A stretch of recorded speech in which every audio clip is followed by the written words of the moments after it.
За ингээд сонин подкаст чөлөөт ярилцлагын маань урилгыг хүлээж авсан танд баярлалаа. Тэгээд намрын энэ сайхан өдрүүдэд бид бас банк санхүүгийн байгууллага тэр дундаа бас нэг сонирхох сэдв байгаа. Алттай холбоотой тодруулах асуудлууд байгаа учраас өөрт чинь ингээд урилга өгсөн юм аа. Тэгээд урилга хүлээж авсанд баярлалаа. За баярлалаа.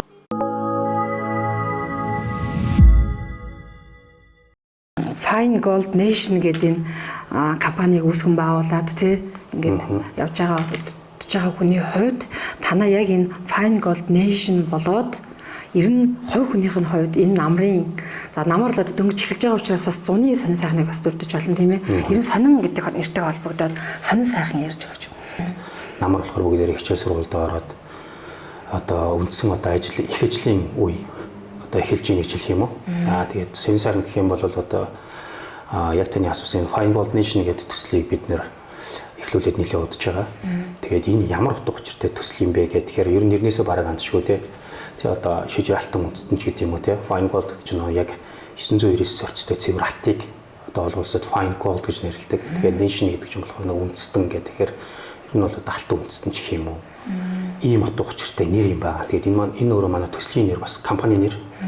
Тэгээ бид ямар утга учиртай төслийг хэрэгжүүлээд байна вэ гэхээр алт гэхээр одоо маш олон нийтлэг хүмүүс ингээд алтантай холбоотой төслөхээр нэг уул уурхай эсвэл одоо нэг майны олборлолт болдог юм уу тийм эсвэл нөгөө нэг юм одоо Монгол улсад ихэвчлэн нөгөө энэ зах зээл өөрөө харьцангуй юм одоо далд гэх юм уу да тийм эсвэл одоо нийлд одоо юм chain хэлбэр тийм бүтэн одоо циклээс холбогдлолтоос эцсийн бүтээгдэхүүн болох хүртэл одоо энэ хөгжлийн үе шатн жоохон тааруу явцсан. Тэгэхээр бид нэр энэ дээр аль хэсэг дээр нь очиж одоо энэ төслийг хэрэгжүүлээд байгаа вэ гэхээр олборсон алт гэдэг зүйлийг аваад за тэрийг одоо нэг үйлдвэрлэлийн шат дамжлага одоо янз бүрийн процесс зөндөө одоо олон одоо тийм ажиллагаануудыг хийгээд эцсийн одоо алтан одоо юм за одоо арай ойлгомжтой утгаар хэлэх юм бол гулдмаа гэх юм уу тийм. Тэр нь болохоор одоо янз бүрийн ер нь бол дэлхийд дээр нэг стандарт нэг 8 одоо юм хэмжээ байгаад байгаа. Тэр хэмжээгээр ингэж одоо үйлдвэрлээд тэрийг одоо иргэд олон нийтэд одоо чөлөөтэй худалдаж авдаг, тэрийг арилждаг, одоо өвлүүлдэг, хоримтлуулдаг. За дараагийн одоо нэг ирээдүйн санхүүгийнхаа хэрэгцээг тэрүүгээр баталгаажуулдаг.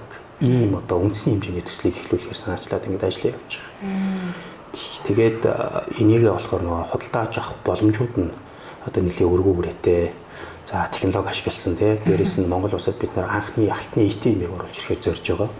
За тэгтээ яг нөгөө Монгол улсад анхны гэж хэлж байгаа боловч дэлхийн зах зээл дээр бол аль хэдийн нөгөө нэг алтны ATM, алтан мөнгөнд дэвсгэрч гэдэг юм уу тий. Нөгөө currency энэ дээр бол аль хэдийн гараа явцсан. Тэгээд бид нар бол яг Монголд анхдагч гэдэг утгаараа бас арай шинэлэг юм зүйлсийг санал болгож байгаа. Тэгээд иргэд одоо хүссэн хэмжээгээр алтыг одоо дэлхийн зах зээлийн ханшаар за дээрэс нөгөө Монгол банкны яг нөгөө хөрвсөн үнэт төгрөгийн ханшаар төлбөрийн карт одоо QR код уншуулдаг ч юм уу эсвэл одоо NFC уншаад одоо гар утсаараа ингээл Apple Pay төлдөг ч юм уу тийм яг энэтэй адилханаар алтаа худалдаж аваад зөвөр нөгөө ATM-ээс ононгоо тэр алтаа авдаг бусдад одоо сонирхолтой хэлбэрээр бэлгэж болдог ч юм уу тийм эсвэл одоо тэрийг аваад хадгалж болдог бит болон бит бос байдлаар за дараагийнх нь хөлбөр болохоор бид нар нөгөө одоо бүдэрэл энэ гар утсан дээр одоо хамгийн их зүйлсийг л ер нь хийдэг хөдөлгөөний амьдралд аягүй чухал болсон. Энэ дээр болохоор гар утсаараа дамжуулаад одоо аппликейшнээр дамжуулаад алт худалдаж авдаг. Алтны арилжаанд одоо оролцож болдог. Тэрийг одоо буцааж арилждаг ч гэдэг юм уу тийм аягүй олон өргөөрөд сэтэв байгаад байгаа. Ийм боломжийг одоо залуучуудад одоо нийт масс санал болгож байгаа гэж хэлж байна. Энэ одоо ч 25 бас дуусах тал руугаа орж штэ тий. 3-4 сарын дараа 26 гарах гэж байна. Тэгээд яг үүнтэйгээ холбоотой бас нэг сонин сайхан юм байна тий. Банк санхүүгийн салбарт ангиа түүчилж яваа, энэ салбарт түүчилж яваа залуусын нэг гэж ойлгоод ингээ урилга өгсөн. Нөгөө талдаа заавал захын сургуулиуд өнөөдөр айгүй муу сурлагатай байдаг, сурлага муутай байдаг. За төвийн сургуулиуд нь сурлага сайтай байдаг гэдгийг тэгэл үнэхээр одоо үгүйсгэж чадсан, няцааж чадсан бас нэг залуучуудын төлөөлөл гэж тодорхойлох гэдэг байхгүй юу. Тэгэхээр энэ дээр холбогдоод 79 дэх сургуулиас ерөнхийдөө суурь тавигдсан тий. Ерөнхий сургууль төгсөөд тэгээд 10 жил байхын тийм их одоо нөгөө сурлагатай хөлт гэж яддаг чинь нэг юм математиктай сайн ч гэдэм тийм хөлт байсан уу? Ер нь баг санхүү хүн болно гэж боддог байсан юм уу? Эсвэл хувь тавилан яг ийшээ ингэж өгсөн үү? Өөрийг нь. тийм захын хороол нийл гэж бид нар ярьдаг шүү дээ тий. Одоо шарад нийцэд байдаг 79 дэх сургуулийг би 1995 онд эсэж ороод 10 жил тэнцээ суралцад төгссөн юм байна. Нэг их одоо би сайндаа гэдэг юм уу биш байх гэж боддог. Яг зөвхөн тэр үед одоо нэг их сайн багш нар байсан. Манай ээж бол аль болох нэг энэ сонголтын дээр нэлээд танддаг байсан учраас ээж маань насаараа банкнд ажиллаад төртөө гарсан хүн байдаг. Тэгээ би ер нь бол анхны миний одоо төсөөлөл мөрөөдөл бол би банкны ажилтан болно гэж боддог гэсэн байхгүй. Тэгээ яг мэдээж энийхээ дагуу нэлээд нэг математик суурьтай миний одоо намайг 10 төгсгсөн багш маань өөрөө яг математикийн багш. Мөхтэй явж юм байдаг. Тэгээ бидний бас нэлээд шахдаг. Тийм учраас манай анги нөө сургууль дотор бас нэлээд математикаар арай түлхүү гайгүй байсан. Банк санхүүгийн салбарт ингээ амжилт олоход эсвэл өөр одоо ингээ байгууллага удирдах штэ. Ажиллах чинь нэг өөр штэ. Удирдах бас нэг өөр. Тэгэхээр яг ингээ удирдна гэдэг тэр нэг сэтгэл санаанд багтаад исэн гэсэн үг үү? Нэг өөрт нэг юм багтдаг сэтгэл багтчихвэл хүн хийж чаддаг гэж. Ер нь одоо ингээд би нэлээд олон жил бас хүн удирдах ажиллаж байгаа. Ер нь харагддаг юм бэл. Тэгэхээр яг миний өөрт байдаг байсан анх одоо нэг тэнцээ ингээд ороод ажиллаад явж исэн үе бол ингээд одоо би чөлөөтэй байх боломж орон зай надад байсан. Тэгээд тэрийг одоо тухайн үе удирдлагууд одоо надтай хамт одоо хүртэл ажиллаж байгаа нэг том одоо миний ментор хүн байгаа. Тэр хүн олж хараад те. За ер нь энэ залуутайгаа ажиллаж болмоор юм байна гэж харсан уу? Эсвэл бит хоёрын зам бүр тэгж нийлэх ёстой ч байсан юм уу? Тэгээд би олон тийм одоо хөрөнгө оруулалтын төвшөнд ажилладаг хүмүүстэй одоо итгэлцлийн хүрээнд өнөөдөр хүртэл одоо ингээд нэлээдэн компани удирдах явж байгаа. Өнгөрүүлсэн амьдралдаа ер нь тэгтэлд ер нь буруу юм хийчлээдээ ч гэдэг юм уу те. За тэрэнд л би ер нь нэг жоохон сэтгэл дундуур явдаг даа ч гэдэг юм уу. Яг өнөөдрийн миний хувьд бол би ерөөсөө тэгж өнгөрүүлсэн амьдралдаа харамсдаггүй. Аль болох нэг юм хурдтай ажиллахыг ер нь хичээдэг. Тэгээд анхнаасаа би яг тэгж сурцсан маш хурдан шийдвэр гаргаад болвол сайжруулаа явна. Болохгүй бол өөрчлөх ёстой гэдэг нэг өөрөөр хэлбэл шийдвэр гаргаад хэрэгжүүлээл, хэмжээл тэгээд өөрчлөх юм чигээр явах юм уу гэдэг л асуудлаа шийддэг. Мөнгө төвшин төрийг эвдсэн тийм тохиолдол гэдэг ч юм уу намайг одоо чи өөрчлөгдөж гэж хэлсэн тийм үед байгаа юу? Ер нь өөрчлөгдсөн үү? Ер нь би их тийм асуудал дээр ингээд нэг жоохон юм гацаанд орох юм бол ганцаараа байх дуртай юм байхгүй. Эсвэл ингээд одоо жоохон сэтгэл санаа докторгүй байвал ганцаараа байхыг арай илүү ирмэлцдэг, үздэг. Тэгээд ингээд яг юу болоод байна гэж бодохыг оролддог. Тэгээд ингээд яг дараа нь хэлэхэд бол нэрэл ингээд гаргаж байгаа хаашаа өрч гэдэг юм уу те. Бусдад хандж байгаа зарим нэг хандлагыг харах юм бол үгүй нэр чи яг ийм хүн байсан билүү гэж заримдаа яг тийм. Тэгэхээр ингээд зарим хүний ингээд сайн найзууд чинь магадгүй яг тэр хазааж яхтан ч юм уу нэг хазар ногтын наашин татаад чиглүүлждэг ч байт юм уу тиймэрхүү юмнууд. Одоо би яг л тэр зам дээр л явж байгаа. Тэгэхээр мөнгө ер нь жоохон багаар эвдэх гэж оролцсон гэсэн үг үү? Одоо би бол одоо тийм л гэж хэлэх баг. Тэгээ за яг нэг учиргүй одоо амар мөнгө төгрөгтэй ч юм биш үү. Тэгтэл мэдээж одоо яг зарим нэг үеийн залуучууд надад харьцуулах юм бол те арай жоохон урагшаа явцсан. Тэгээд нэг юм тодорхой хэмжээндээс хүмүүс баг удирдаад үтцсэн нэлээдэн жил болцсон те.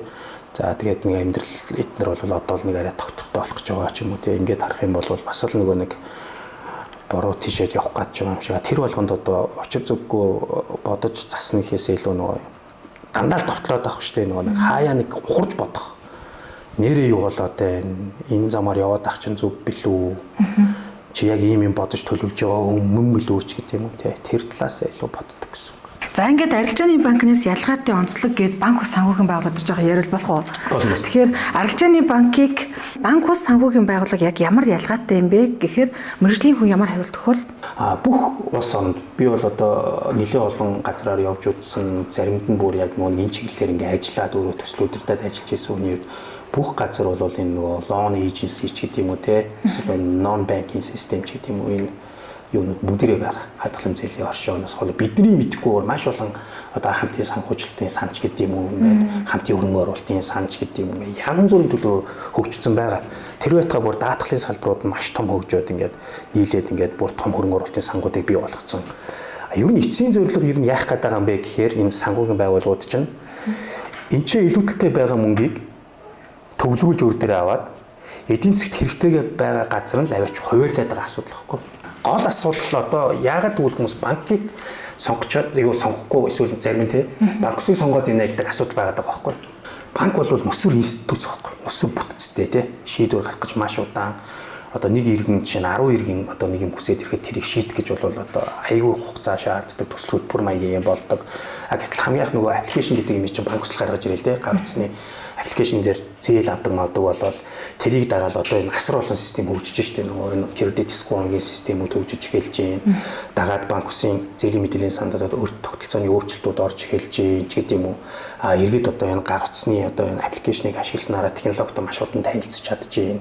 Тэр байтугай гар утасны аппликейшнаар дамжуулаад мөнгөн гоёвол гадаадд хүртэл одоо тий Alipay ч юм уу WeChat-аар гүйлгээж болж байна ч гэдэг юм уу. Ингээл нөгөө хүссэн үсээгүй бүх хүн ижил одоо санхүүгийн боловсрол гэдэг юм ойлголттой биш учраас тэрэн дээр л хамгийн хурдтай сайн тоглож чадж байгаа ойлголцтой байгаа ирээдүг харж байгаа хүмүүс л энийг өөрчилж байгаа. Тэрний нэг нь одоо энэ банк ус санхүүгийн салбар. Яг сүүлд авсан мэдээлэлээр бол 529 орчим банк ус санхүүгийн байгууллага байдаг гэдэг тоо байт юм билээ. Тэгээд энэ ерөөсөө буурахгүй байгаа, нэмэгдээд байгаа жилээс жилд. Тэгэхээр ашигтай байх шүү. За иргэдийн зүгээс яг энд арилжааны банк болоод банк ус санхүүгийн байгууллага дээр юу вэ гэхээр яг таны ярианд түрүүнд дурдгдсан нөгөө итгэл сонголт хоёр нь өөр байгаа байхгүй юу. За итгэл нь арилжааны банкн дээр байдаг боловч эцсийн бүлэгтээ сонголт нь банк санхүүгийн байгууллага дээр ирчихэд байгаа. Одоо маш их шалгуур өндөртэй арилжааны банк сонгомоор байдаг. Гэтэл шалгуур маш их одоо ихтэй учраас банк санхүүгийн байгууллага сонгож байна. Тэгээ энэ хоёр нэг оршин тогтоод байгаа учраас эдгээр нийлээд мөнгө угаад юм байна гэсэн. Мөнгө угаан ч гэдэг юм уу те одоо ихэвчлэн ер нь нийгэм тэгжил ярьдаг шүү дээ те энэ яг үгэн дээр бол жоохон хэмзэг ханддаг. Яг бол мөнгө угаана гэдэг чинь аюу өөр ойлголт байхгүй. Тэгэнгүүт яг үнэндээ энэ одоо банкны эзэдийн ч гэдэг юм уу те эсвэл одоо энэ банкны эзэдийн ч гэдэг юм уу энэ мөнгө өөрөө ямар их үүсвэртэй мөнгө вэ гэдгийг л нөгөө холилдчиход байгаа учраас хүмүүс хооронд нь ялгаа болчиход байгаа байхгүй. Жишээ нь банкн дээрээс би одоо тим зээл аваад 1.8% төлөх юм уу? Банк устэй машин аваач тавиад одоо 30 минутын дотор шийдвүүлээд өнөөдөртөө мөнгө гаргуулж аваад 2.3% төлөх үү буюу 0.5 пунктын хэмжээ зөрүү гараад байгаад энийг нэг боддоггүй гэсэн үг. Тэгэхэд бол одоо Филиппин ч өөрөө 120 сая хүнтэй 480 тэрбум долларын зах зээл байна. Одоо Монголоос ингээд тоо нэг хүн ногдох дотоодын нөхцөлөөс харьцуулах юм бол ойролцоо мөртлөө яг нөгөө нэг юм зах зээлийн багтаамж болон хүн амын тоог нь болохоор ингээд харьцуулах юм бол нэг 40 орчим. Одоо их байдаг байхгүй. Тэгсэн чинь тэнцээ зөвхөн банкнд одоо нөгөө бидний яриад байгаа одоо энэ нэг онооны систем гээл нөгөө нэг одоо credit scoring буюу одоо зээлийн мэдээллийн сан шүү дээ тийм. Тэрийг Монгол банкнд байж байгаа сая нөгөө хувь руу өгөөд хувийнх нь одоо болохоор нөгөө хуучин бол муу сайн англи ангилдаг байсан бол одоо тэр active ангилдаг юм чи өөрчлөгдөд FICO онооны систем ч гэдэг юм олон улсын төвшин рүү явагдаад байгаа хэлбэр л дээ. Тэгэхэд зөвхөн тэнцээ тийм онооны систем үйлчилж байгаа мөртлөө одоо биднийг очиж явах үед одоо л арай жоох өссөн байж магадгүй 20 сая хүн 120 сая хүний 20 сая хүн тийм онооны системтэй. Өөрөөр хэлбэл юу гэсэн үг гэхээр тэр 20 сая хүнд л банк үйлчлээд гэсэн санаа байхгүй. Цаана 100 сая хүн те за боли хэдүүлээ ингээд тооцоод үзвэл за нэг 50 60 сая хүүхэд насан туршаагүй иргэд эсвэл одоо тэр нэг хөдөлмөрийн чадвар хөдөлмөрийн насны бус иргэд мэргэд байлаа гэж бодвол цаана нэг 20 30 сая хүн байх гэдэг шүү дээ. Хамгийн багаар удаа те тэр хүмүүс бол банкны үйлчлэл авах боломжгүй гэсэн үг. Тэгэхээр тэнд хэн очиж үйлчлэлгээ үзүүлэх вэ гэхээр нөгөө түрүүний миний яриадсан loan agency буюу non banking system эсвэл нөгөө банк ус ч гэдэг юм уу бидний нэрлэлгээр тэд ч л очиж үйлчилж байгаа. Тэгээд энэ оны эхний хагас жил одоо өнгөрөө явж шүү дээ. Эдийн засгийн өсөлт бол 5.6% гарсан билээ. Үүнийгээ бол Монгол банкнаас өндөр гэж тодорхойлж байгаа юм байна. Яагаад өндөр гэж тодорхойлж байгаа гэхээр зөв өнгөрсөн жилүүдтэйгээ харьцуулахад тоо үзүүлэлтээр тэгж гарч байгаа юм байна л да. За тэгээ энэ дээр нэг уул уурхай салбараас манайхан дандаа л одоо эдийн засгийн өсөлт гэж ярьдаг боловч энэ удаагийн өсөлт хөдөө аж ахуйн салбараас гарсан байна лээ. Гэтэл иргэд хялбар зээл буюу хүү багтаа зээлийг л хүсдэг. Тэгэхээр тэрийг өнөөдөр арилжааны банкуд яагаад олгодоггүй юм бол гэдэг ийм асуултанд тэмдэг байнга байдаг аахгүй. За банк усуд бол бас өгöd байна тий. Тэгэхээр энэ яагаад энэ дээр ингээд ийм хөрвөлт өөрчлөлтийг хийдэггүй юм бол үзэл бодол нь иргэд зээл хүсээд байхад яагаад банк өгөхгүй байна вэ гэдэг асуудал яриад шүү дээ тий. Шалгуураа тий багасахгүй байгаа юм дээ. Тийм шалгуураа багасахгүй. Тэгэхээр цаана одоо банкнд мэдээж нөгөө юу гэж байгаа зохистой харьцаа гэж юм байгаа. Дээрэс нь одоо гол шалгуур болохоор нэг өөр урлагийн харьцаа гэдэг юм яриад байгаа. Өөрөөр хэлбэл та нийт одоо 2 сая төгрөгийн орлого олдог болвол тэрний одоо сая сүүлд одоо 50 60 55 45 ч байсан уу би тийг санаад байна саяхан. Тэгээд тарийг нэг жоохон сулгуулчих шиг болсон. За одоо би буруу ярьж магадгүй шүү. Яг тэр тоогоо санахгүй. 50 гэвэл одоо та нэгсэн сая төгрөгийн зээлийг буцааж төлөхөд зориулсан мөнгө нь сая төгрөг бусад мөнгөөр нь та амьдрах ёстой гэж үзээд байгаа байхгүй. Тэгчингууд одоо таны өр орлогын чинь харьцаа нөгөө 50% хүрчингууд л банк За таны өөр орлогын харьцаа давцсан байгаа учраас та зээлээ төлөхгүй байх магадлалтай эрсдэлтэй харилцагч байна л гэж үнэлээд байгаа санаа.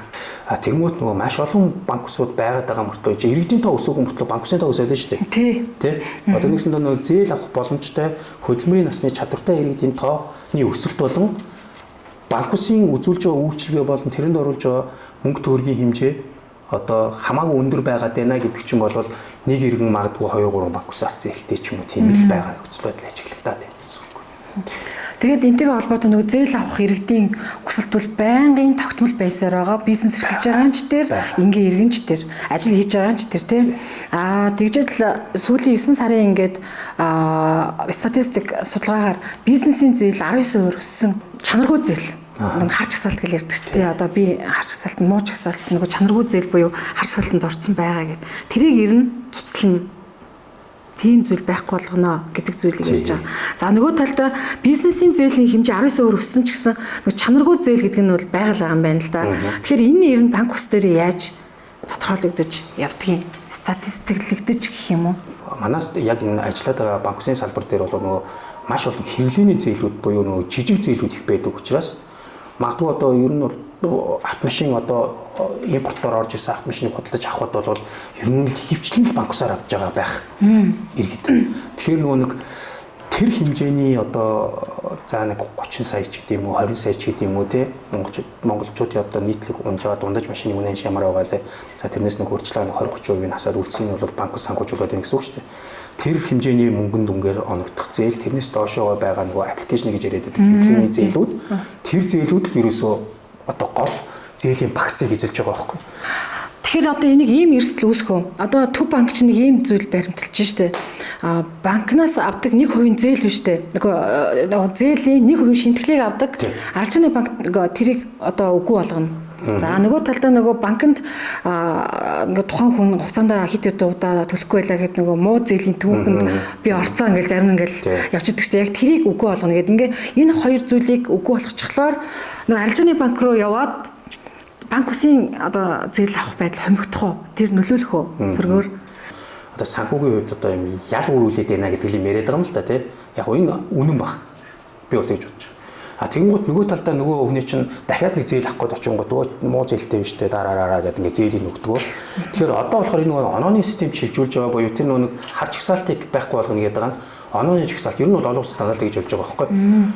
Эсвэл дандаа нөгөө нэг A нэмэх B ч гэдэг юм уу те эсвэл одоо C нэмэх ч юм уу ийм яг нөгөө нэг харагдаад байгаа хэлбэр нь л жоохон өөр байгаад байгаа болохоос биш цаана байгаад байгаа үндсэн тооцоол аргачлал нь бол ер нь ойролцоо гэсэн үг. Тэгэнгუთ одоо чинь B зээл авчаад одоо тэр нэг явцын дунд хугацаа хэтэрчлээ шүү дээ. Төлөх ёстой графика зөрчсөн гэсэн. Тэгэх юм бол тэр одоо төлөвгүйхэн төлөө би миний зээл авсан байгууллага нөгөө хоёр тусгай зөвшөөрөлтэй онооны компани руу мэдээлэл нийлүүлэнгууд миний оноо их бага болж дээшилд доошлоод байгаа хэлбэр. Тэгэнгუთ уул нь энэ зарчмаараа яах ёстой юм бэ гэхээр сайн оноотой харилцагч гэдэг чинь аюу сайн сахилга баттай буюу санхүүгийн одоо тэр төлөвлөлтөө зөв хийдэг ч юм уу те хувь одоо хүний тэр санхүүгийн сахилга бат сайн байна гэсэн үг шүү дээ те тэгвэл энэ хүн уул нь хамаагүй баг хөтэ зээл авах хэрэгтэй байхгүй нөгөө доор байгаад байгаа буюу нөгөө муу оноотой хүн чинь нөгөө удаадараа одоо ямар асуудлаас болоод чинь тэг үнэхээр өөрөө сахилга бат хөөж болсон юм эсвэл хүн янз бүрийн шалтгаан тохиолдож болно шүү дээ тэрнээсээ болоод зээлийг төлөөгүй болвол нөгөө оноо ингээ буураад тэр хүнд санхүүгийн үйлчлэл огт үзүүлэхгүй байх биш тэр хүн өөрөөр хэлбэл одоо тэр онооныхоо системд тохирсон магадгүй чи эрсдэлтэй харилцагч байх шүү гэж үзээд байгаа учраас хүү жоохон нэмэгддэг байдаг ч юм уу. Энэ системийг л одоо зохицуулах гад л үзээд байгаа. Филиппин, Лаос гэл тэ эдгээр улсуудад ер нь хөгжингүй буюу хөгжилтэй орнуудад банк ус санхүүгийн байгууллагын хөгжил чиг хандлага нь яг аль чиглэл рүү явж байгаа вэ? Ер нь юу руу чиглэж ийм вэхээр ерөөл финтек буюу нөгөө технологи руу. Финтек гэдэг чинь нөгөө finance технологи суурилсан гэж ярьдаг чинь. Тийм нөгөө технологи суурилсан санхүүгийн систем буюу яг нөгөө хоёр үгийн нийлбэр шүү дээ тий. Finance technology гэсэн хоёр үгийн нийлбэр тэгээ нөгөө финтек болгоцсон. Одоо нөгөө эрүүл мэндийн салбарыг технологитой хэлбэрээр нөгөө холбочгоороо хэлтэй гэж болдог юм. Тэгээ энэ адилхан ер нь бүх юм технологи руу чиглэж. Гар утснаас л юм хэвчлэн юм хийдэг болж байна. За тэгэл одоо янз бүрийн хүнд айл болох амар хэлбэр аргаар тийм цагийг нүрхгүйгээр тийм одоо хуучин чинь банкн дээр очиод маш урт очир дараал үүсдэг бол одоо нэг үе одвол маш зэгцтэй болсон тийм. Тэгээд энийг ингээ харьцуулаад харахаар юу одоо миний очисон газруудаас шүү. Монгол бол аюу урд явж байгаа. Тийм үү? Маш урд явж байгаа. Амар юм олон юм бүтээгдэхүүн хөгжүүлэлтүүдийг хийсэн. Тэгээ энэ чинь нөгөө ардтаа Монгол залуучууд байгаа байхгүй юу? Хөгжүүлж байгаа. AI-г үл одоо банкын салбар за танаа энэ банк бус санхүүгийн салбарт сөргөөр болон эргээр нөлөөлөх ирээдүйд шүү. За бүр дор хаяж нэг 10 жил цаашлаад сөргөөр бас эргээр нөлөөлөх тэмцэх хандлагууд байгаа юм. За бидний яг мэржлийн бус хүмүүсийн харахаар одоо ингээд AI бол банкны салбарт тейлэр гэдэг энэ албан тушаал байхгүй болноо гэж харж байгаа гэж тайлбарлагдаж байгаа. Энэ мэтчлэн банк бус санхүүгийн салбарт одоо нэг хүний ажлын орон тоог цомготгох цөөлөх тэр хэрээрээ одоо та бүхний нэг бизнес те одоо цөөхөн одоо багаар их хэмжээний орлого олох тийм төвшөнд ажиллах гэдэг юм уу үүнийг AI-аар төлөөлөх тийм дүр зургууд ер нь хэр харагдаж байгаа юм бол одоо зарим газрууд бол одоо нөгөө юу ажиллаад эхэлсэн байх чинь нөгөө AI дээр суурилсан одоо virtual operator эдгээр ажиллаад эхэлсэн баг. Шууд үүдээс нэг хүн яриад байгаа юм шиг яриад байдаг асуултанд хариулаад идэг ч юм уу те. Инхээр мэдээж нь бол одоо хүний оролцоо гэдэг юмнууд багасгах гад байна л да. Зүгээр би нэг юм одоо юу яагаад байгаа нь бодоод идэг нь аль салбар дээр хамгийн гол асуудал гэдэг юм бид нэр одоо нөгөө энэ зөөлөн ур чадвар гэдэг нэг айгүйх яриад идэх болсон шүү дээ. Нөгөө одоо юм харилцаа хоорондын хүнийг ойлгодог, сонсдог нөгөө ингээд яг нэг мэдэрдэг тэр чиглэлийн юмнууд дээр бол хүсэн хүсээгүүл санхүүгийн асуудал гэдэг чинь дандаа асуудалтай хүмүүс ярьж байгаа байхгүй. Би нэг юм эрүүл мэндийн шалтгаантай болоод манай ээж ингэ заав ингэсэн чинь ингээд над гинтийн мөнгөний хэрэгцээ гарлаа. Тэр чинь нөгөө нэг за одоо бүр цаашаа супер болоод тэрийг ойлгодог болдог нь яа гэхээс яг одоохондоо бол те чинь тэрийг яг нөгөө нэг ингээд би мэдрэмжээр хандах нэг юм биш те энэ хүн нэр үнэхээр бас мөнгөгүй багчаа. Гэхдээ энэ хүн үнэхээр үний яриад байгаа гэдгийг зээл дээр нэг аюул чухал ойлголт өгдөг. Хичнээн их мөнгө төгрөгтэй байгаад төлдөггүй хүмүүс байдаг байхгүй. За. Огт мөнгөгүй байсан ч гэсэн 5 төгрөгөө аваад те цалингаа аваад магадгүй авдаг хөдөлж авдаг талхаа те нэг удаадаа эсвэл одоо юугаач байдیں۔ Тэрийг одоо нэгсэндээ багасгаад эсвэл одоо тэгчээд цөөлөөд за би тэр зээлийг өгөхгүй бол болохгүй гэдэг тийм хүмүүс ч байна. Тэр өөрөөр хэлбэл санхүүгийн циклопат буюу эргэн төлөлт гэдэг юм шууд зан төлөвтэй холбоотой байхгүй. Эмэгтэй зээл, эмэгтэйчүүдийг дэмжсэн зээл гэдэг ингээ гарч ирж байна л да. Энэ бол одоо зүгээр яг хүний татах юм бизнесийн нэг юм аргуу эсвэл үнэхээр л тэр нийгмийн зорилтод бүлэгэр байгаа учраас тэд рүү хандсан ийм одоо зүйлөө. Би яагаад энийг юмтай холбох гээд нэхэр түвшин төр гэдэг хүний өнөөдөр хүртэл ингээд энэ банк санхүүгийн салбар амжилттай яваад байгааг энийг үндсэн тэр нийгмийн хариуцлагын хүрээнд гээд одоо тэр олон хүмүүст гэр өгчээсэн ч гэдэг юм уу ингээд яг тийм зорилтод бүлгэрөө бас ханддаг нь нөлөөлөд явдсан байна гэж хараад байгаа байхгүй юу. Тэгэхээр яг энэтэй холбол яг өнөөдөр нийгэм бол хүнд байгаа шүү дээ. Тэрнэр бол Монгол эмэгтэйчүүд бол энэ нийгмийг ямар ч байсан 70-80% нь баг нуруунд дээр өөрч байгаа. Маш олон одоо single mom-од те бидний хэлдгээр ганц бие ээжүүд байна. Тэгээд эрчүүдийн хариуцлага гэдэг юм ер нь бол аюу хэцүү болсон. За тэгээд нөгөө буруу зуруу хэлбэр мөнгө олдог юм руу их хамархан татагддаг болсон байна гэдэг ч юм уу те одоо хувь үнээс зүгээр л харж байгаа үнцгэн тэр. За мэдээж хариуцлагатай гэр орноос сайхан авч яваа эргэн тойрондоо одоо хүч хөдөлмөрөөр үнэлэгдэж байгаа олон залуучууд байгаа. Болгон мундаг эрэгтэй хүмүүс байна. Гэхдээ нөгөө талд нь нөгөө яг нэг амьдралын баланс харах юм бол маш их ачааг бол эмэгтэйчүүд нуруунд дээр үүрж байгаа гэдэгтэй бол би санал нэгтэй. Тийм ч учраас ер нь аль болох тийм нөгөө хөртлөөсөн эмэгтэйчүүд ээжүүдийг дэмжих чиглэлөө те бас одоо үйл ажиллагаагаа чиглүүлэхийг одоо хүсч ирмэлцдэг. Гэхдээ би саяхан нэг гадаад хүнтэй ярьж сууж байгаад нэг юм ойлгосон. Тэрийг ойлгосон ч одоо зөв юм байна л гэж бодсон юм. Өнөөдөр ингээл очир зүггүй тэр хүнд очиж туслаад бүтэн амьдралын эргэхээр юм те эргэлтийн цэг болж өөрчилж чадахгүй болвол одоо ер нь бол ийм өөрийнхөө салбарын ч юм уу эсвэл одоо яг тэр хараад байгаа газараа те нөгөө нэг юм урт хугацаанд ийм одоо нөгөө нэг юм эрг өөрчлөлт гаргах тэр төсөл хөтөлбөрлөл тасралтгүй одоо тэр нийгмийн хариуцлага чиглүүлэх ёстой юм байна л да. Ер нь олон улсад тэгж явдаг гинэ. Бид нар болохоор одоо те гэр авч өгөө. Нэг юм гэр өгөн гутаа ч юм уу эсвэл ингээд одоо юу гэдэг цүнх авч өгөн гутаа те бид нар ингээд нийгмийн хариуцлагын хүрээнд гэж яриад байдаг чинь өөрөө айгүй өрөөсгөл ойлголт юм байна л да. Санаа нь одоо яг нийгмийн хариуцлагаар ярих гээд байгаа бол өнөөдөр бид нар боловсролын хүртээмжийн асуудал бол амар хэцүү яригдаж шүү дээ. 50-60 сууж юу ч юм хэдэн жил те. Энийг тэгвэл бид нэр одоо нөгөө энэ том бизнесийн байгууллагууд тий нөгөө дуу хоолойгоо тэр төрд хүргэж чаддаг одоо бизнесийн хүмүүс нийлээд одоо бойкот үзүүлэх ёстой юм байл да төрлөө. Энэ чинь одоо тэгвэл утгаараа та нараа идэж уудгаа болооч гэдэг юм уу тий энэ одоо зах замраагүй юм буруу чиглэл рүү одоо тэр улсын төсвийн одоо санхүүжилтийг чиглүүлдэг болооч гэдэг юм уу тий та нар энийгээ болоод эндэн төгрөгөөр сургууль цэцэрлэг бариачаа. Гэхдээ бид нэр энийг ингэж дэмжиж гэдэг юм уу тий энэ чинь одоо нөгөө урт хугацаанд яг бодит одоо тэр нөгөө нэг нийгмийн хариуцлагыг хэрэгжүүлж байгаа хэлбэр юм байна. Түүнээс бид нар нэг юм хүүхдэд чихэр авч өгчөөл те тэрийг нэлээ олон тоогоор авч өгөнгүүтээ бид нар ингээ хүүхд баярлууллаа нийгмийн хариуцлага гэдэг ярьдаг ч болов жоохон дараагийн өөр асуудал юм шиг байна. Тийм үү donation буйны маягтай юм шиг те. Нэр нь нийгэмд хөгжихөөс үл хамааран мөнгөгүй ах хэцүүг ойлгосон хүмүүс байдаг. Одоо ингээд аягүй амжилтанд хүрсэн хүмүүс ч гэсэндээ би ингээд автобуст мөнгөгүй болчоод тэдэн буудал алхаж ийсэн гэ ярьдаг штэ тий. Тэгэхээр төвшин төрд тийм мөнгөгүй байхын зовлон байсан уу? Байлгүй. Түрүүн би нөгөө 4 хүүхэдтэй айл гээд манайх ярьсан штэ тий. Аав ээж хоёр маань нэг нь банкнд ажилладаг, нөгөөх нь аав маань болохоор цэргийн ангид ажилладаг, ээж маань банкнд ажилладаг. Манайх цэргийн ангийн одоо 065 гээд анги байж байгаа татан богдсон тэр 2000 миний санджаар одоо нэг 2-3 оны хавцаа болов татан богдаад тэгээд одоо тэр цэргийн казармд байсан айлууд бүгдээ явах шаардлагатай болсон байхгүй.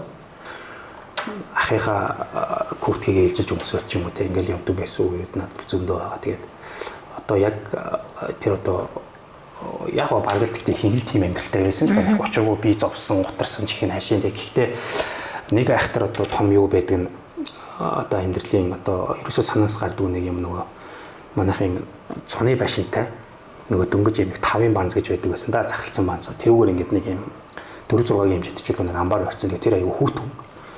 Тэгээд яг нөгөө босч ижил галлахгүй болвол тэгээд нөгөө ингээд доороос ингээд нэг сөхдөг нэг юм угаалтур бид нар ашигладаг байсан шүү дээ тий. Тэгээд дээрээс нь ус хийдэг. Тэгээд тэр нөгөө өглөө болгон хичээлдээ явах гангууд юу ячдаг хөлтчдөг заримтчдаг байхгүй. Тэнгуут бид нэг ус буслагч буцалгаад тэрийг дээрээс нээж бүлээсгээд нүр гараа угаагаа явдаг. Тэр бол нөгөө өглөө эрт босоод нөгөө өвлийн юм нөгөө нэг жиндүү хүүтэн мүтэнд бол явж махад бол юм айгүй хэцүү санагддаг байсан. Тэгээд бидэдлийн гахтай нөгөө одоо даавар заах штэ техникийн зах дээр л ер нь юуны хүүхдүүд 79-ийн хүүхдүүд чинь шараадны хүүхдүүд ихэвчлэн л одоо байдаг. Тэгэл машин тэрэг нөгөө хүний машин чэнжүүдийн машиныг нөгөө харж хонох нь 300 төгрөг өргөж байдаг билүү да тийм байсан. Тэгээд машин угаахад одоогийн шиг ингээд шүршдэг юм байхгүй зүгээр төмпөнд подкаст усаа сууж авчирал юу ягаал мушгаал нөгөө ингээд гаднах тоос өлөн тоосыг аваад тэгээд нэг машин ингээд хараад яхад нэг хоногийн 500 төгрөг өргөж байдаг байсан. Тэгэл тийм ажил хийн ундаа нөгөө нэг зарам 50 ундаа зөөгөл зардаг байсан шүү дээ. Тийм юм яг нөгөө тэр үеийн хүүхдүүд хийдэг л байсан юм хийж байгаа. Тэгэл өшөө тэрний дараах нь манай нэг бильярдын ширээ ажилладаг. Техникийн зах дээр чи хүмүүс гадаа нөгөө ингээд кантинерүүд нь бильярдны ширээ тавьчихсан. Тэгэл бильярд тоглоулдаг. Тэгээд би хагас бүтэн сайн бильярдын ширээн дээр зогсдог. Тэгээд нэг ширээ одоо ширээ гэдэг нь нэг удаа тоглуулахад гэсэн үг. 300 төгрөгийн одоо ханштай байдаг байсан. Тэгэл 10 удаа тоглуулах юм 3000 төгрөг ээждээ аваачих. Тэр үе чи 3000 төгрөг айгүй хүмүүс байсан. Ээж надад 200 төгрөгийг буцааж өгөөл тэгэл тэгжэл болоод л идэг байсан юм шиг байсан. Тиймэрхүү л амьдралтай хөхт байсан. За тэгээд тэр цаг үеэс ингээд хөдөлмөрлөө зүтгээд ингээд тон цаг ингээд улиран одоод ингээд төвшин төр өнөөдрийн юм дээр ирэнгүүт би яг нэг бодит дээр асуух гэдэг юм шүү. Барьж үтсэн одоо яг ингээд бодит мөнгө би яг тэтэн төгрөг ингээд нүдний хомн ингээд гартаа барьж үзээд тэр үе бодоод нүлэм сэлгэнжсэн ч гэдэм үү тийм зүйл байгаа юу. Яг бодитоор хитэн төгрөг гартаа барьж үзэх зам юм эсвэл галтан гултмаа ч юм уу тий. Тэрнтэй ингээд дүүцхээр мэдээч л өөр мэдрэмжүүд төрнө штэ. Санхүүгийн хүмүүс учраас одоо нэг аль болох нөгөө мөнгө удаахыг одоо хүсдэггүй гэх юм уу тий санаад одоо нэгсэндээ тэрийг бол алдагдлыг харах гэдэг шүү дээ тий. Гэхдээ бэлэн мөнгө. Тий одоо ингээд бэлэн мөнгө байгаа дэвэл тэр чинь нөгөө уул нь одоо ямар нэгэн байдлаар хөрөнгө оруулалт хийвэл ч юм уу тий эсвэл гайгүй их усүртэй газар одоо байршуулуулж гэдэг юм уу тий тэгж явбал одоо илүү нөгөө юутай байхгүй одоо өвөөчтэй гэж хэлэх юм уу тий тэгтээ яг нөгөө нэг юу гэвэл мөнгө төгрөг гэхээсээ илүү нөгөө байр хөдөлтөж аваад ч юм уу тий яг ингээл одоо яг тэр одоо түүний миний хэлсэн тэр тийм орчин ингээл амьдарч ийсэн одоо байгаа энэ орчин гэж бодох ч юм уу те эсвэл яг өсөж ийсэн машин тэргээ авч өнгөрч гэдэг юм уу тэр үед бол бас ингээл нэг орой унтахтаа бодно түүнээс ингээл яг би ингэчлээ гэж очиж зүггүй өнгөхгүй ч гэсэн те ер нь бол унтахаас өмнө айгүйх боддог Дэрэн дээр ихтэй хүн чинь шууд унтчихдаг шүү дээ. Бясалгадаг гэдэг шиг. Тэгээд янз бүрийн юм их бодноо. Бүр маш хатуу, ахир, чанга тий. Тэгээд тийм хүмүүсийг ингээ хараад тахлаар тэр ингээд бизнес нь хумигдаал, эхлүүлсэн төсөл нь дуусахгүй харагдаад байгаа байхгүй юу? Гэтэл хаях юм хайж чаддаг. Өөх юм өгч чаддаг. Өөрийнхөө дэрэгд байлах хүнээ байлгаж чаддаг тий. Явуулгаа явуулж чаддаг. Тийм удирдлагууд үнэхээр тэр зам нь ингээл тэлээл тий. Тэр төслүүд нь маш хурдан дуусаад зам нь ингээл чөлөөтэй яваад байгаа байхгүй юу. Тэгэхээр ер нь тэр хүний нэг юм одоо юу гэх юм буян гэх юм уу эсвэл тэр хүний тэр характер, харизм гэх юм уу энэ болгонтой холбоотой байт юм байна гэж хараад байгаа. Тэгэхээр төвшин төр гэдэг энэ залуу хэрэг харамч вэ? Тэ? Харамч юу? Мөнгөндөө их чангуу. Ер нь одоо байгууллага хамт олонны удирдах нэг юм арга барил байдаг шүү дээ. Ингээд энэ олон жил ингээд удирдаад аваад яваад байгаа. Сая тэр 20 жил мөлөөр бас нэлээд л мөнгө цацсан гэж доосон шүү дээ. Тэгэхээр ер нь болгоно нөгөө би аюух мөнгөтэй гэдэг ингээд бярдаад байгаа даа биш те. Өгөх юм уу өгч чаддаг, гарах юм гаргаж чаддагтай нь бас энэ ажил нь ингээд юм сайхан дээшлээ дэвжээд яваад идэм болов би тийч хараад аа ер нь харамч уу мөнгөндөө эсвэл өхөө өгдөг барихаа барьж чаддгүй яг би бол одоо шууд нэг үгээр бол харамч хүн биш ерөөсөө харамч хүн биш нөгөө яагаад би тэгэж хэлж байгаа яг би тэгэж одоо төвний хэлсэн шиг ингээл хүн цацаад хахаар тийм амар их мөнгө төрдөөч хүн биш яг л өстой нөгөө залуучууд ханаас ихсэн тэнцэнс те энэ хүрх гэж одоо олон хүний дэмжлэг те одоо буйнаар өдөө зэрэгтэй явсан байхгүй. Тэгээд нөгөө надад өгийг ивэл ганцаасаа гэж нэг үг шүү дээ. Энэ бол одоо миний амьдралын нэг зарчим гэх юм уу те. Би нэг тэгж айхтар ерөөсөө хүнээс ингээл юм харамлал эсвэл ингээл одоо юу гэдэг ингээл араас нь хөөцөлдөөд ч юм уу те. Ер нь нэг ингээд байдаггүй. Ороод менежментийн үндэсгэд хичээл үзэж байхад нэг юм тийм өгүүлбэр байсан байхгүй. Одоо менежментийн нэг зарчим гэдэг одоо нөгөө ингээл нөгөө юуны эмцэн зарчим бол тийм байх ёстой гэл ингээл хичээл ном ордог шүү дээ. Тийм менежментийн зарчим нь хүлээлт шагнал хоёр тэнцүү байх ёстой гэдэг өгүүлбэр байсан. За. Санаа нь юу гэсэн үг вэ гэхээр би одоо хин нэг хүнтэй ажилдаг те. Эсвэл одоо хин нэг хүн намайг удирддаг болвол одоо би нэг юм ажил хийгээд ингээд тодорхой үр дүн гаргаад ч юм уу эсвэл ингээд урт хугацаанд яваад ямар нэг хүлээлт над дүүсчээд байгаа шүү дээ. Би одоо ер нь л нэг ингэх байх таа ч гэдэг юм уу те. Одоо эсвэл нэг юм албан тушаал ахнаач гэж боддог ч юм уу юу гэдэг нэг юм хүлээлт үүсэн шүү дээ. Тэрийг л тэр удирдлага хүн их гярхаа олж чаддаг байх хэрэгтэй байна л гэж одоо би ойлгоод те. Яг тэгээд одоо хүртэл ингээд тэр хүмүүстэй би ингээд хамт ажиллаад яваад байгаа нь өөрөөр хэлбэл тэр хүмүүс ч гэсэн надад яг тэр зарчмаар хандсан байхгүй. Тэгээд нөгөө энэ үзэл санааг суулгацсан бүр яг энэ бол үний юм байна гэдэг. Тийм учраас одоо би хамт ажиллаж байгаа залуучууд надад одоо маш олон залуучууд хамт ажиллаж байна л да удирдах төвшөнд яг одоо надтай анх эхлээл тэ одоо хүртэл одоо компани удирдах явж байгаа залуучууд ч байгаа. Алтны итем гэж оруулж ирэх гэж байгаа. Энэ төслийг Монгол улсад анхудаа оруулж ирэх гэж байгаа гэдэнгүүт мөнгө ихтэй хүмүүс рүү чиглэсэн бизнес орж ирэх гэж байгаа юм байна гэд ойлгож байгаа байхгүй юу? Гэтэл яг энэ чинь нөгөө банк санхүүгийнхаа зарчим буюу тэр рүүгээр ингээд тодорхойлогдохоор огт үгүй болж таарж байна те. Тэгэхээр алтны итем гэдэг манай одоо энэ подкастыг үзэж байгаа хүмүүст маш энгийнээр тайлбарлаж өгөөч. Алтны итем бол одоо олон улсад бол нэлээд олон жилийн өмнө гарчихсан те. Өөрөөр нөгөө мөнгө төлөөд онд нь яг тэр ханшаараа хөрвүүлээд алт худалдаж авдаг. Яг л энэ зарчим. Гэтэ урт хугацаанд бол дандаа өсөлттэй буюу нөгөө инфляци эсрэг явдаг л одоо ганц ягаад гэвэл одоо бүх газрууд одоо нөгөө валютынхаа нөөцийг алтаар цуглуулдаг, бүрдүүлдэг. Монголоор гэсэн алтны нөөц гэж ярьдаг шүү дээ. Алтны нөөц, валютын нөөц алтаар бүрдүүлж байгаа гэл ингээл ярьдаг. Тэдэн одоо сая доллар, тэдэн тэрбум доллар гэл ингээл ярьдаг шүү дээ. Тэгэхээр энэ өөрөө нөгөө нэг дандаа мөнгөтэй хүмүүсийг аваад авах хэрэгтэй юм уу? Гэдэг асуудал айгүй чухал болж байна. Яагаад энэ юм төслийг бид нэр хэрэгжүүлээд байгаа юм бэ гэхээр энийг бид нөгөө нэг юм олон нийтэд буюу нөгөө бүх хүн худалдаж авах боломжтойгоор одоо эдийн засгийн эргэлтэнд оруулна гэх юм уу те одоо хоригдлын хэлбэрээр санал болгож байгаа гэсэн үг. За яаж гэхээр одоо саяхан одоо хятад улсад ч юм уу одоо тренд болоод нөгөө ундаггүй үйл хөдлөгчд хүмүүс үйл хөдлөх аваал гэж тэгээд байдаг шүү дээ. Надад одоо баларлаа шүү дээ сая нэг хэсэг те. Тэнгүүт залуучууд яасан бэ гэдгсэн чинь нөгөө юм 1 грамм юм алтнууд цуглуулад одоо тэрийг ингээд аваад ингээд хадгалаад байгаа байхгүй. Өөрөөр хэлбэл энэ бол нөгөө хятадын эдийн засгаас үл хамааран дэлхийн зах зээл дээр одоо энэ үнэт металл нэг үн ханшаа худалдаалагдаж байгаа учраас энэ үн цэнтэй байх юм байна гэдгийг ойлгочод гэсэн санаа. Тэгвэл бид нар яг энэ боломжийг л залуучуудад за одоо иргэдэд гэх юм уу те нээлттэй болгож байгаа. Тий. Тэгэхээр иргэд одоо хүсвэл 50,000 төгрөгөөр алт худалдаж авч болно. 500,000 төгрөгөөр ч худалдаж авч болно. Тэрийг та өөр дээрээ хадгалж болно. Эсвэл бит бусаар ч хадгалж болно. Тэгэд энэ нь өөрөө давхар зөвхөн ATM-с худалдаж аваад авахгүйгээр гар утасны аппликейшнаар дамжуулаад энэ алтаа хуримтлуулад аваад тэгээ энийг бийжүүлнэ гэж нэг юм байна шүү дээ. Бийжүүлэхийг хүсэх юм бол гар утсан дээр байгаа нөгөө цуглуулсан алтаа ATM дээр очиж QR код уншуулаад алтаа унгаагаал авчихна гэсэн. Тэр нэг алтан 8 төрөл байна гэсэн шүү дээ. Тэгэхээр грамаараа ингээл унаад ирэх юм уу тий өөрийнх нь боломжоор ATM-с унах юм уу? Тий одоо хамгийн багадаа 1 грамм гэсэн үг байхгүй. Одоо чинь өнөөдрийн ханшаар бол 1 грамм алт Монгол банкны ханшаар нэг 400 жоохон гаруй мянга 402 3,000 төгрөг байна. Тэр хавцаа байна. Хамгийн том жинтэй хэдтэй 100 грамм алт. За. Тэгээд одоо нэг хуримтлал үүсгдэг болёо гэд. Энд дэр би нэг кейсийг энтэй холбох гээд байгаа шүү. Солонгос улсад хар ажил хийгээд мэдээж одоо бид хар ажил хийн шүү дээ тий. Тэгээд хар ажил хийгээд $3,500 за тэрнээс дээшээ гэж аваад хурааж болоод исэн гинэ. Тэр мөнгийг хураад исэн шүү дээ. А гэтэл Монголд за бас нэлээд боломжийн уул уурхаад нэлээд боломжтой цалин хийгээд 3,800 гэсэн баха 3,800 орчим долларын цалин аваад Монгол улсад хурааж чадахгүй гэж байгаа. Ерөөсөө ингэ юуч байхгүй болчихсон гэж байгаа байхгүй юу? Энэ ямар учиртай юм бэ? Тэр хүн гайхаад яриад байгаа. Тэгэхээр энэ яг юунд авна? Бид яагаад Монголдоо авч байгаа цалингаасаа хуримтлал үүсгэж чадахгүй байна вэ? Яг хувь хүнтэй холбоотой эсвэл үнэхээр манай эдийн засгийн гажуудалтай холбоотой юм уу?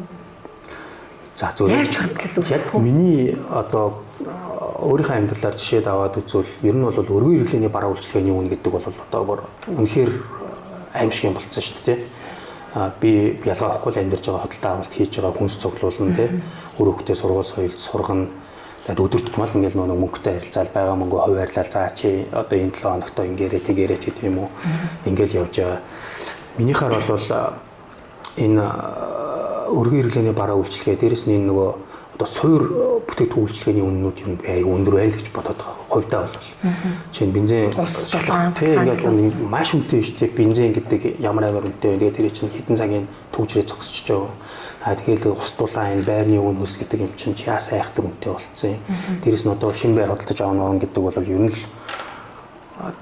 за их цөөхөн үнийг асуудал болсон байхад тэгээд нийтээр хөдөлж авах нь бол яг л ер нь бол бодит амьдрал бол хуучин байр арай гайгүй шиг байршилтаар хөдөлж аваад тэрийгэ засч тордол цаашаа үргэлжлэл амьдарч байгаа нь байгаа болохоос биш очир зүггүй одоо хэдэн тэрбум чидийн хэдэн 100 саяар нь байр хөдөлж аваад байгаа хүн бол сайн мэдхгүй л би бол юу гэж бодоод байгаа вэ гэхээр за мэдээж яг тэр хүний зохион байгуулалттай холбоотой хувийн асуудал байгаа л байна. Гэхдээ зөв нийтлэг болвол би одоо энэ өргөн хэрэглээний бараа үйлчилгээний үн аягүй үнэтэй байна гэж Хуримтлал үүсэг гэж хэлэх бол амархан болчиход байгаа. Гэтэл яг бодит байдал дээр аюу хүнд байгаа байхгүй юу? Тий. Тэгэхээр ер нь бол баг чамаагаар хөрөмтлүүлээ ачаал ажиллаж байгаа. Багаар чамаагүй. Тэгэхээр чинь нөгөө нэг тэр мөнгөөр хөрөмтлүүлээд байх нэг өөр тий.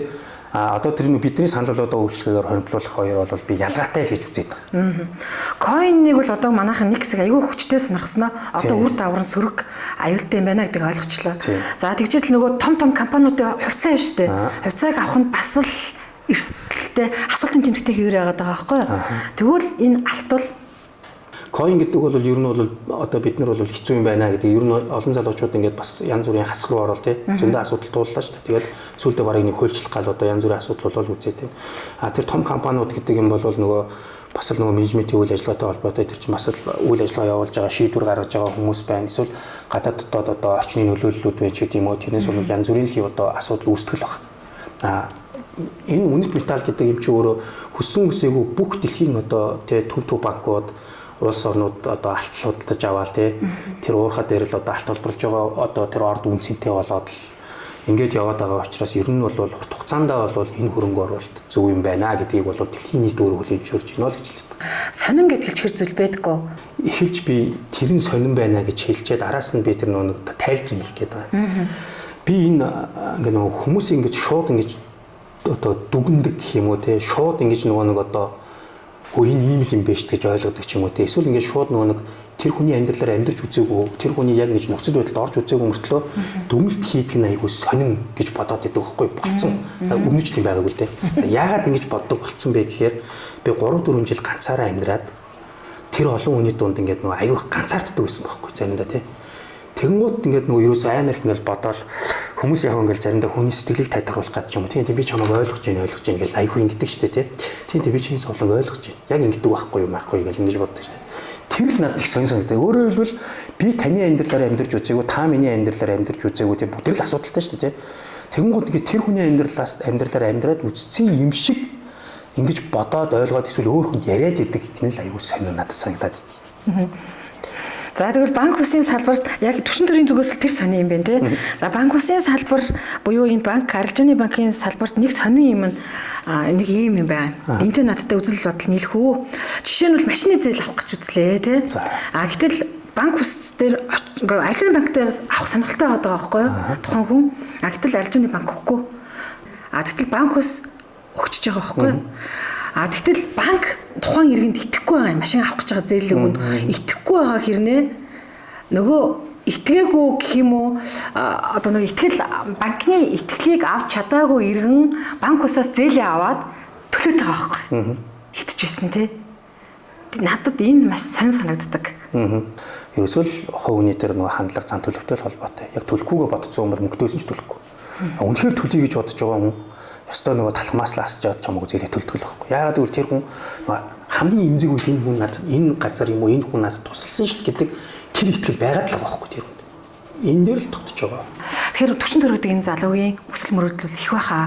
Тэгээд төгсөлт нь одоо манай подкастыг үзэгчдэд ер нь ингээд зээл авахыг хүсэж байгаа, амьдралаа ингээд цаашлуул одоо дээшлүүлэхийг хүсэж байгаа тэр одоо ээж аавдаа бүх одоо хүмүүстэй юу гэж хэлмээр байна. Хүсэл мөрөөдөлтэйгээ холбоод ялангуяа тэр боловсролын салбарт хөрөнгө оруулж байгаа бол хэрвээ одоо зээл аваад ингээд хүүхдүүдэд сургаад идэг шүү дээ хүмүүс те энийг би айгүй зөв гэж боддог байхгүй. Үнтэй байсан ч юм аахгүй тэр чанартай бол боловсролыг авах хэрэгтэй юм байна гэдэг дээр би ихтгэл үнэмшлийн хувьд бол одоо тэр зөв талд нь зогсоод нөгөө талаа түүний хэрэглээний зээл гэж яриад штэ те утас судалдаж авах гад юм эсвэл гоё харагдах гад те нэг зээл аваад эсвэл унжаага машин болоод ахт чинь те үеийнхэн залуучууд нэг гоё машин унаад ангууд тэрийг авч унаал те өөрөөр хэлбэл хэрэглээний зээл гэдэг чинь ерөөсөө юу бүтээдэггүй юм одоо баялаг бүтээдэггүй те хэрэглээ дэмждэг нөгөө талын инфляц хөргөж байгаа зээл гэхгүй. Хөрөнгө оруулалтын зээл гэдэг бол одоо урт хугацаанд өрөөгөөж өгж байгаа. Магадгүй одоо энэ ипотекийн зээлийг бол хүмүүс аягүй зөвөөлгөл яриад идэг шүү дээ тий. Ер нь байрны үнийн өсөлттэй харьцуулах юм бол наад зээл чинь баг хувийн хүүтэй зээлч гэдэг юм уу ингэж ойлгодог. Би бол тэр нь зөв гэж ойлгож байгаа. Тэгээд дээрэс нь одоо магадгүй одоо байгаа юмаа томруулад тэнцээний үйлдвэрлэл үйлчлэгээ эрхлэх гэж байгаа, худалдаа эрхлэх гэж байгаа бол энэ бол аягүй зөв зээл. Гэхдээ нөгөө санхүүгийн чадамжаа их сайн тооцох хэрэгтэй. Тэгэхгүй бол нөгөө байрснаа бүр 50 туучч магадгүй байхгүй энэ нөгөө зах зээл зөөр хатуу шүү дээ. Тэгэхээр бол одоо олон залуучууд ялангуяа үзэж байгаа бол хэрэглээний зээлээс ер нь болж өгвөл татгалцал хэрэгтэй. Магадгүй одоо төлөвийн өрсгөө олчулж гэмдэ энэ бол нөгөө бага хэмжээний хэрэглээний зээл рүүгээ ороод энэ нөгөө зайлшгүй байх хэрэгтэй хэрэгцээг санхүүжүүлэх гэж. Тэгэхгүй ингээл нэг утас нь болоод байхад дахиж утас дахиж очиж аваад машин болоод ах чи машинаа томруулад ч юм уу тийм эдийн засгийн үед өгөөжгүй бол энэ өөрөө төвчж болох зардал байхгүй. Тэгэхээр энийг бол татгалзаарай л гэж. Баярлалаа. Тэгээд Арлааны Эрдэнэ очир агсны ишлэл үгийг байсан тэр миний анхаарлыг татсан юм. Тэг үг гэдэг бол таринлаг юм гэ тэ. Тэг энэ үгээр бас ярилцлага өндөрлөөч ээ. Одоо бүх хүмүүстээ тэр сайхан үгийг бас хэллээч ээ гэж хүсье. Амар сайн анзаарсан байна. Тэгээ бурхан болцсон л дөөргөн тийм. Бурхан болцсон. Тэгээд би нэг удаа лекцэнд суусан байхгүй. Манай офс дээр залуучуудтай ярилцлага хийгээд аюу гоё юм би бүр ямар гоё хүн бэ гэж тэр хүнийг одоо бараг л анх удаа нөгөө бурхан мөх шарж байгаа юм шиг тэгж нөгөө юм аюу юм гоё мэдрэмж нэрийг авсан байхгүй.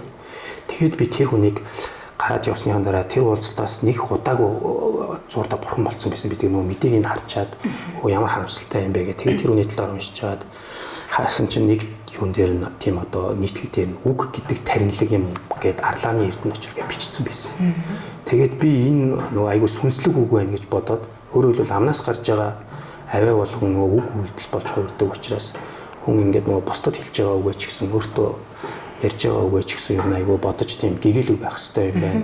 Тэгээ ер нь эцэг эхчүүд ч гэсэн ингээд үр хөвгтэй ингээд дандаа ерөөдөө хүмүүс ч юм бэ ингээд нэг сайн сайхан байдаг шүү дээ. Тийм учраас нөгөө одоо миний юм уул дээр тэгээд нөгөө юун дээр бичсэн байдаг. За баярлалаа төвшин төрдөө цаашдынх нь бизнест нь зорж байгаа бүх одоо зүйлд нь тий мөрөөдөлд нь гэгэн бүхний хүсье. За их баярлалаа.